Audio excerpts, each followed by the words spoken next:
Hey everyone, welcome back to the channel. आज मैं एक बहुत ही दर्दनाक इंडियन फिल्म एक्सप्लेन कर रही हूँ। आज मैं बात कर रही हूँ अ डेथ इन द गुंज के बारे में।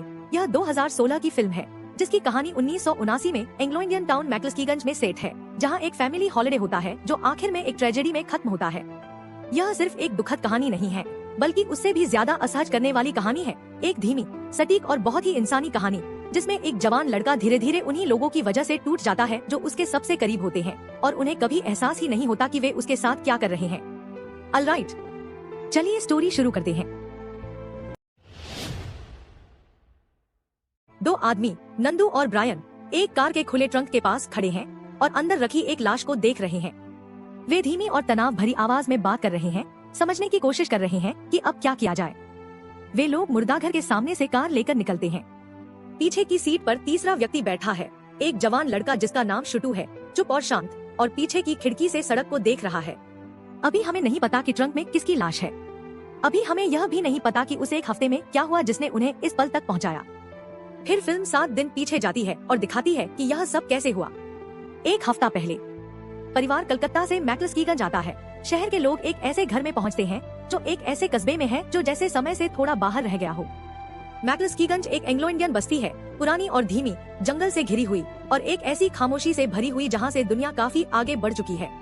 नंदू और उसकी पत्नी बॉनी इस यात्रा को संभालने वाले बड़े लोग हैं। उनकी छोटी बेटी तानी भी साथ है और बॉनी की दोस्त मीमी भी। नंदू के माता पिता उसी घर में रहते हैं, उसकी माँ स्नेही और ध्यान रखने वाली, और उसके पिता ओपी, अपने ही ढंग से जीने वाले आदमी। और फिर है श्यामल, जिसे सब शुटू कहते हैं, नंदू का चचेरा भाई, जो कलकत्ता से सबके साथ यहाँ आया है। वह 23 साल का है और बहुत ज्यादा संवेदनशील है, दिखावे वाले तरीके से नहीं बल्कि सच में। वह हर चीज को गहराई से महसूस करता है और उसके चेहरे पर सब दिख जाता है। वह बहुत नरम दिल का है, लेकिन उसके आसपास की दुनिया ऐसे लोगों को ज्यादा महत्व नहीं देती।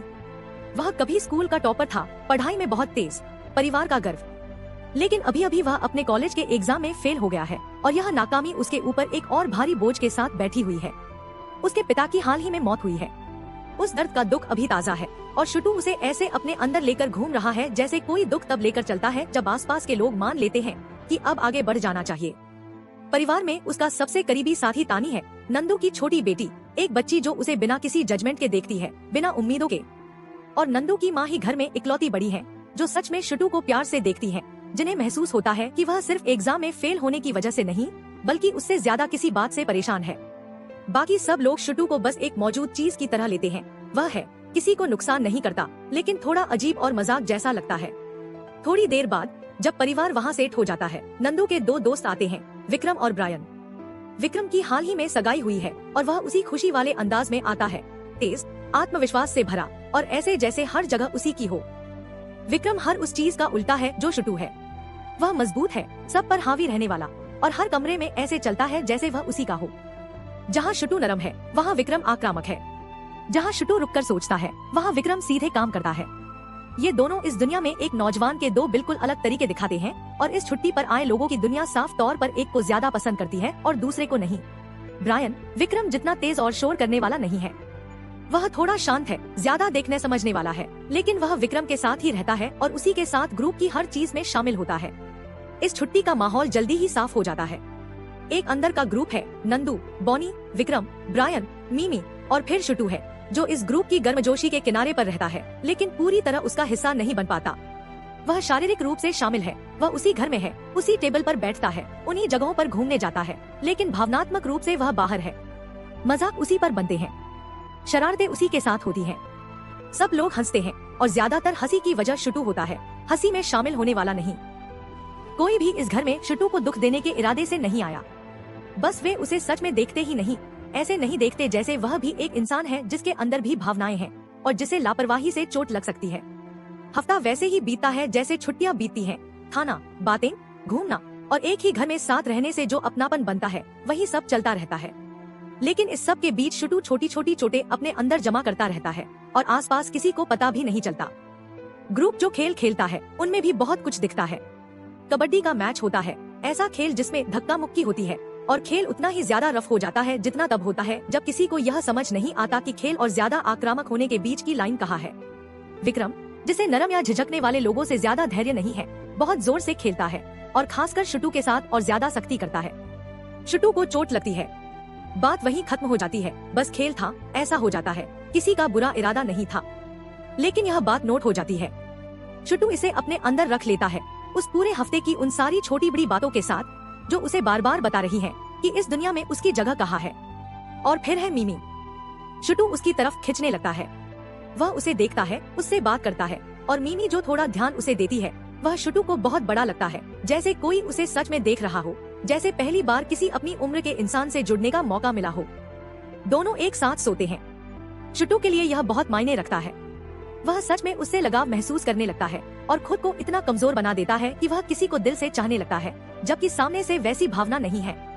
मीमी कोई बुरी इंसान नहीं है, बस वह शुटू में उतनी दिलचस्पी नहीं रखती जितनी शुटू सोचने लगता है। उसके लिए वह बस एक शारीरिक रिश्ता था।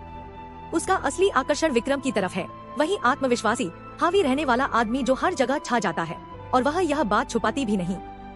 मीमी और विक्रम के बीच की फ्लर्टिंग सबके सामने होती रहती है और शुटू यह सब देखता रहता है, उसी दर्द के साथ जो तब होता है जब कोई उम्मीद लगा ले और फिर देखे कि उस उम्मीद की किसी को परवाह ही नहीं है। पूरे हफ्ते में शुटू का जो एक रिश्ता उसे संभाले रखता है वह तानी के साथ है। वह एक बच्ची है और बच्चे वो चीजें देख लेते हैं जिन्हें बड़े लोग नजरअंदाज करना सीख जाते हैं। वह शुटू को सच में पसंद करती है, बिना किसी हिसाब किताब के।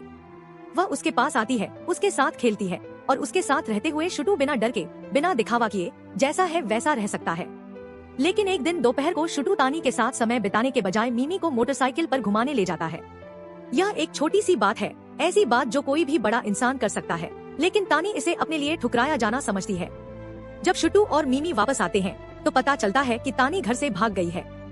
घर में घबराहट फैल जाती है, सब लोग उसे ढूंढने निकलते हैं। नंदू और शुटू साथ में उसे ढूंढने जाते हैं। अंधेरे और घबराहट में शुटू गलती से एक गहरे गड्ढे में गिर जाता है और आसानी से बाहर नहीं निकल पाता। नंदू आगे आगे ढूंढ रहा होता है और उसे पता ही नहीं चलता कि शुटू गिर गया है। वह आगे जाता रहता है और जब उसे उस रास्ते पर तानी नहीं मिलती तो वह वापस घर लौट आता है। विक्रम को तानी मिल जाती है, वह बिल्कुल सुरक्षित है। पूरे परिवार को बहुत राहत मिलती है, सब लोग बात करते हैं, गले मिलते हैं और पिछले कुछ घंटों का डर खत्म हो जाता है। समस्या खत्म हो गई, छुट्टी फिर से सामान्य हो सकती है और काफी देर तक किसी को ध्यान ही नहीं आता कि शुटू वापस नहीं आया। आखिर में घर का नौकर उसे ढूंढता है। शुटू को गड्ढे से बाहर निकाला जाता है, ठंडा, डरा हुआ और काफी देर तक अंधेरे में अकेले बैठा हुआ, जबकि जिस परिवार के साथ वह छुट्टी मनाने आया था वे लोग एक छोटी बच्ची के मिल जाने की खुशी मना रहे थे और किसी ने एक बार भी यह नहीं सोचा कि वह भी सुरक्षित घर पहुंचा या नहीं। उसे कोई बड़ी शारीरिक चोट नहीं लगी, लेकिन जो चोट उसे लगी है वह शरीर की नहीं है। घर लौटकर वह सबको बताता है कि क्या हुआ था। सबकी प्रतिक्रिया वैसी ही होती है जैसी लोग जल्दी में दुख जताते हुए देते हैं, औपचारिक चिंता, लेकिन मन कहीं और। कोई उसके पास बैठकर बात नहीं करता, कोई यह नहीं पूछता कि वह अंदर से कैसा महसूस कर रहा है। और तानी, जो अभी भी मोटरसाइकिल वाली बात से नाराज है, उससे बात भी नहीं करती। शुटू एक ऐसे घर में अकेला है जहाँ सब लोग एक दूसरे से प्यार करते हैं, लेकिन किसी ने भी उस प्यार में उसे सच में शामिल नहीं किया। अगली सुबह शुटू चुपचाप कलकत्ता वापस जाने के लिए ट्रेन का टिकट खरीद लेता है। वह कोई बड़ा ऐलान नहीं करता, बस जाकर टिकट ले आता है। एक शांत, अकेला फैसला, उस जगह से खुद को हटाने का जिसने एक हफ्ते में 100 छोटी छोटी बातों से उसे यह महसूस करा दिया कि उसके होने या न होने से किसी को ज्यादा फर्क नहीं पड़ता। वह मीमी से मिलता है और उसे बताता है कि वह जल्द ही कलकत्ता वापस आएगा।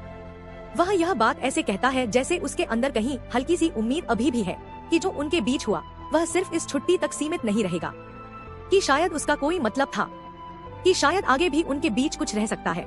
मीमी का जवाब छोटा और ठंडा होता है। वह उससे कहती है कि उसे अपनी पढ़ाई पर ध्यान देना चाहिए।